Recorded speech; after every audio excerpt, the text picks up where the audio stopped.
The communist regime in China is calling for the country to achieve common prosperity. The term is a vague yet frequently used slogan in China. It means people with wealth must hand it over to the communist regime voluntarily or by force. Then the wealth is redistributed to the poor to reach common prosperity. The CCP is sending a chilling message across the country and the world. Who is going to be targeted? How far will it go? What impact will it have on foreign companies and investors in China?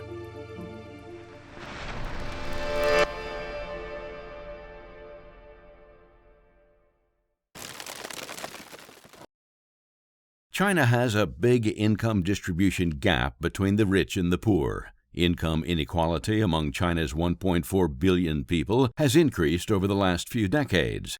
In 1978, the top 10% of income groups in China and the bottom 50% of income groups each accounted for about a quarter of the country's total income.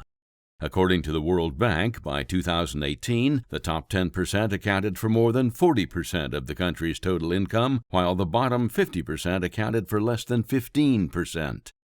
The wealthiest 1% in China owns about 30% of the total wealth. The CCP launched a new Common Prosperity Plan in August 2021. Soon after, Jack Ma, the founder of Alibaba, mysteriously disappeared. Several large companies were fined for being market monopolies, all done in the name of lifting farmers and working families into the middle class. Right on cue, a day after the CCP announced Common Prosperity, Tencent, the parent company of popular Chinese social media WeChat and QQ, announced that it would contribute 50 billion yuan to the so-called rural revitalization. 50 billion yuan is around 7.8 billion US dollars, about 24 US dollars per person in the United States.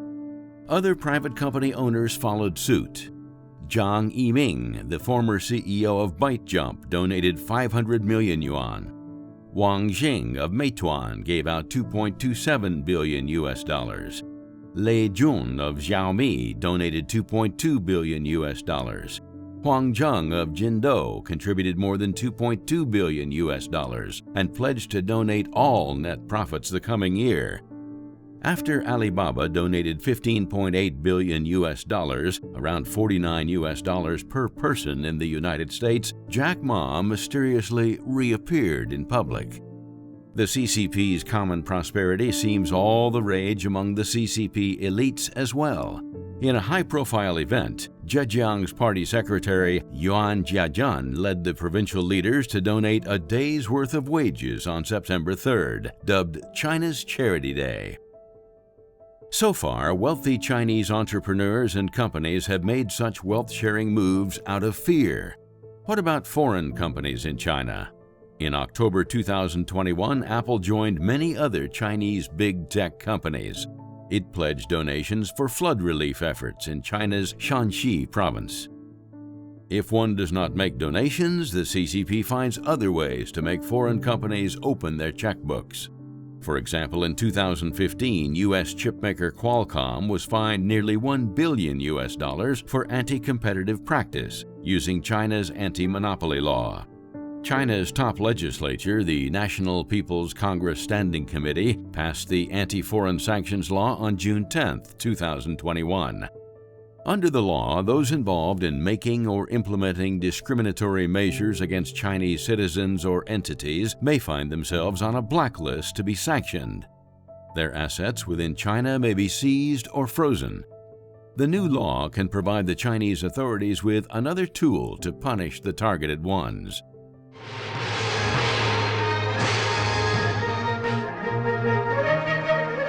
The concept of common prosperity is not new. It is rooted in communism and socialism.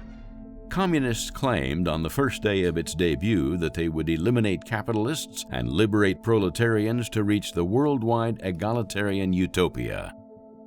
In communist countries, they force the rich and famous to give up their assets to reach common prosperity. While they dare not or lack the ability and power to force Westerners and their companies to do the same, they set up traps and play tricks to realize the same goals of achieving common prosperity.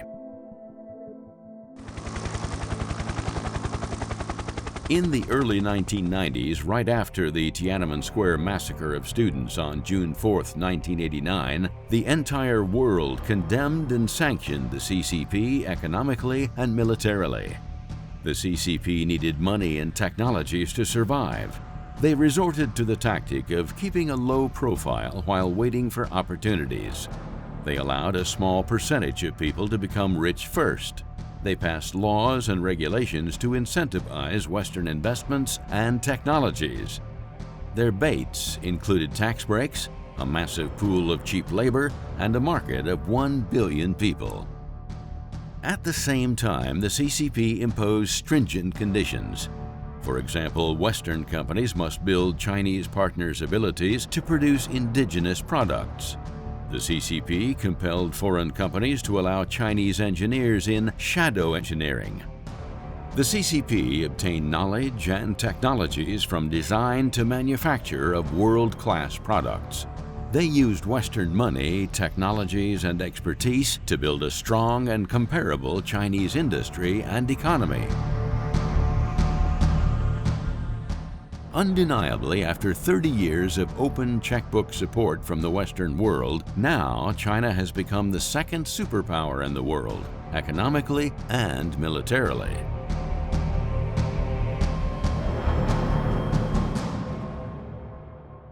China has long prioritized stealing U.S. intellectual property to boost its domestic industries and its rise as a global power. When Chinese companies faced allegations of stealing Western companies' intellectual property, few Western companies have won in these lawsuits. It happened to Apple, Air Jordan, Tesla, Honda, Toyota, and many others. All lost to the faked and pirated brands. The CCP's past is riddled with looting wealth from productive members of society, capitalists, landlords. The looting under the state policies was often followed by tragedies, state terror, and loss of lives. Back in the early 1950s, the CCP sent millions of soldiers to fight in the Korean War, only to find itself ill-prepared and in great need of supplies. The CCP appealed to wealthy businesses for donations. The initial results fell short of expectations.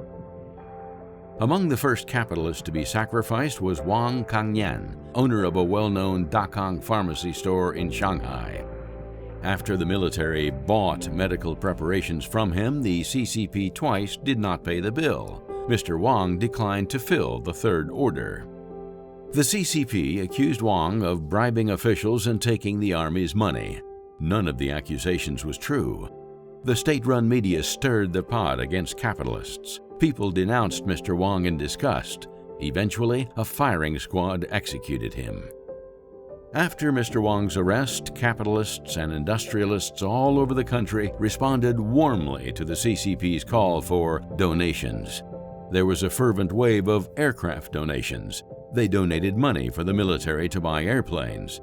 The amount of the donations from Shanghai's capitalists alone amounted to over 600 billion yuan, the equivalent of $10 million in 1952, or the value of 404 airplanes. The CCP was not satisfied with donations from the wealthy, it wanted all the wealth. In 1953, the CCP started the Socialist Reform movement. In the reform, it confiscated land from landlords and businesses from capitalists. It also nationalized all other private properties, including houses, clothes, personal assets, and so on. It then redistributed them to the people in the name of common prosperity.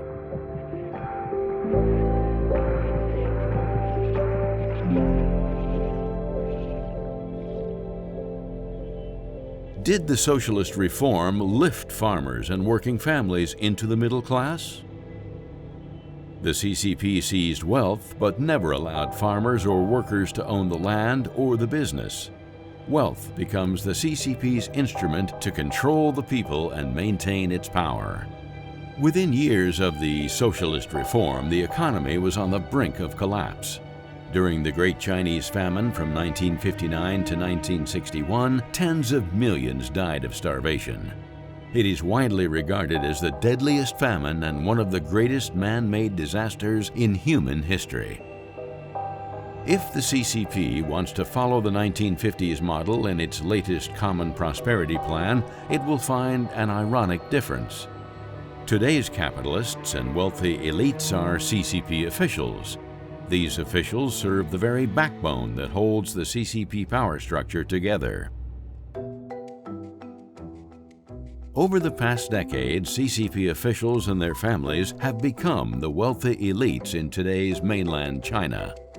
Reports show that former CCP head Jiang Zemin and his family hold over $1 trillion in assets outside of China. Xi took down another of the CCP's top officials, Zhou Yongkang, in 2015. Reuters reported a record $14.5 billion had been confiscated from Zhou's family and closest associate. When Xi took down a top military general, the authorities found enormous reserves of cash, jewelry, and antiques at his residence. The cash alone was reported to weigh over 1 ton, and the looted items filled over a dozen military trucks when it was at last removed. It is important to note that China's business people, however successful they may appear, are secondary to those really in charge. How so? Business people rely on high-ranking officials within the CCP who offer them favors and protection. They are carrying out the CCP's will. This grants them an upper hand in business deals. Logically, the wealth under their names is in fact connected to the high-ranking officials' agendas, not some privately held tycoon that can be demonized via the Marxist class struggle apparatus. Or can it?